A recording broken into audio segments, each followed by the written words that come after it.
walaupun ujian TWK itu menggunakan metode HOTS, HOTS itu kan di level tertentunya kita diminta menganalisa gitu ya, bukan menghafal. Betul, saya nggak salahkan itu. Menghafal itu bukan HOTS tapi LOTS ya, lower order thinking skill ya kan. Level rendah itu menghafal. Tetapi bagaimana kita bisa menganalisa jika kita tidak punya pengetahuan sama sekali, ya kan?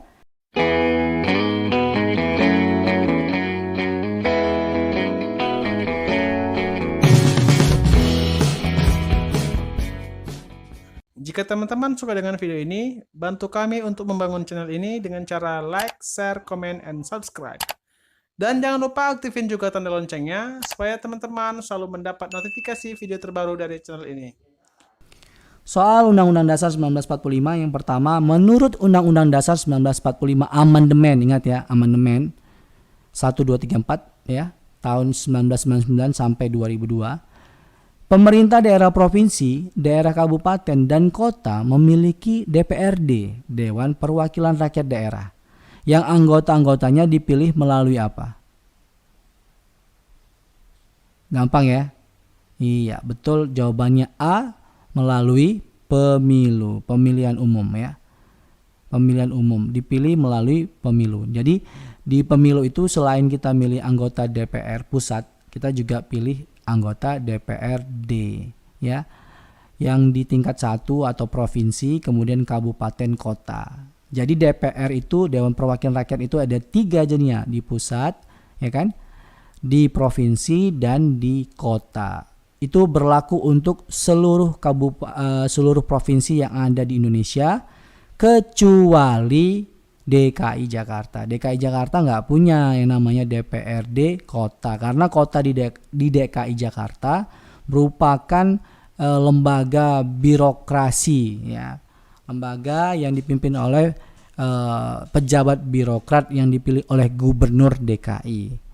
Nah, yang unik juga di Aceh itu ada partai politik lokal. Jadi kabupaten, kota, kemudian provinsi itu bisa diisi oleh wakil-wakil partai politik lokal. Tapi di saat bicara soal DPR di pusat, maka partai-partai politik lokal ini tidak memiliki wakil. Itu di Aceh. Jadi spesialnya itu ya. Nah, kita lanjut. Sejak era reformasi 1999 sudah berapa kali dilakukannya perubahan? Ya, gampang ya, udah hafal ya. Sudah 4 kali. Ingat ya tadi ya, 99 yang pertama, 2000 yang kedua, 2001 yang ketiga, 2002 yang keempat. Ya, paham ya, sidang tahunan MPR. Oke, kita lanjut. Nah, ini dia. Contoh soal lagi nih yang baru nih. Sebelum amandemen, batang tubuhnya nih ya, batang tubuh Undang-Undang Dasar 1945 terdiri atas berapa bab? Pasal? Kemudian berapa aturan peralihan? Iya, harus ingat dong, ya kan? Iya, jawabannya D. Ya. 16 bab, 37 pasal, dan 4 aturan peralihan dan 2 aturan tambahan.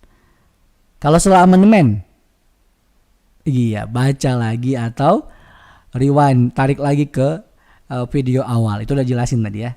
Oke, lanjut soal berikutnya. Menurut Undang-Undang Dasar 1945 pasal 2 ayat 1 di awal-awal nih. Majelis Permusyawaratan Rakyat terdiri atas, nah, apa nih? Anggota DPR, anggota DPRD? Enggak ya. Anggota DPRD enggak, ya kan? Nah, ini kita pakai logika juga bisa ya. Majelis Permusyawaratan Rakyat itu kan di pusat. Berarti kalau anggota Dewan Perwakilan Rakyat daerah enggak. Karena DPRD ini ada di daerah, kabupaten, kota nih. Enggak, ya kan? Kalau anggota Dewan Perwakilan Daerah, DPD, kalau ini iya, di pusat juga, ya. Ini wakil daerah yang ada di pusat, ya. Nah, anggota Dewan Perwakilan Rakyat dan anggota Dewan Perwakilan Daerah. Oke, sebenarnya. Nah, ini nggak mungkin nih, perwakilan daerah aja nggak mungkin ya. Nggak mungkin. Pasti ada DPR kan? Pasti ada DPR. DPR, ya kan? Mana jawabannya? Ini udah nggak ada lagi nih, utusan daerah ini udah nggak ada lagi. Iya, jawabannya adalah bola ya. Jawabannya bola. Jadi yang namanya MPR, saya jelasin sedikit ya. Itu sering disebut dengan organisasi bikameral atau dua kamar. Dua kamar ini isinya hanya DPR dan DPD, Dewan Perwakilan Rakyat dan Dewan Perwakilan Daerah. Cuman itu aja ya, nggak ada lagi yang lain. Oke, paham ya? Soal berikutnya, Undang-Undang Dasar 1945 disahkan sebagai Undang-Undang Dasar Negara oleh PPKI pada tanggal berapa? Kalau yang masih ingat. Ya, tanggal berapa? 5 Juli dekret, ya kan? Dekret ini nggak mungkin. 17 Agustus proklamasi, ya kan? Apalagi 17 Agustus 1950 ini zamannya, zamannya nanti mau UUDS ya kan, 1950. Benar nggak? Kalau ini saya nggak tahu apa. Jawabannya apa? Jawabannya cantik ya, 1 hari setelah proklamasi. Gampang ya. Jadi kalau misalnya kita sudah banyak baca, kita sudah sering berlatih, kita menambah pengetahuan kita menguatkan otot pengetahuan kita, ya, kita berlatih exercise terus menerus, maka pengetahuan kita itu akan membantu kita untuk menganalisa soal seefektif mungkin, seefisien mungkin, sehingga kita mendapatkan jawaban yang tepat dan cepat ya. Dapat poinnya 5 tapi waktunya tetap 50 detik, ya kan? Jangan lupa SKD soalnya 100, waktunya cuma 90 menit. Teman-teman semua, terima kasih banyak. Jangan lupa mengikuti materi berikutnya. Terima kasih banyak. Ada salah-salah kata, saya mohon maaf. Jangan lupa untuk komen, tanya aja apa yang mau ditanya, mudah-mudahan kami bisa jawab. Assalamualaikum warahmatullahi wabarakatuh.